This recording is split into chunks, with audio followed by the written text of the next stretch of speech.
teenage daughter. Margot, Becky, come home. This is Hi. Please. Hi. But Becky never has. We came back disappointed and hearted. Every day that passes, I just the worst part was not having the answer. That was the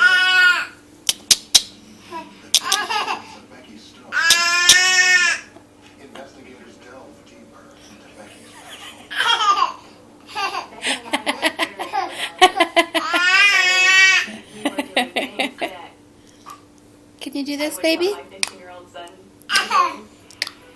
We did have a party or two where there was alcohol and cigarettes.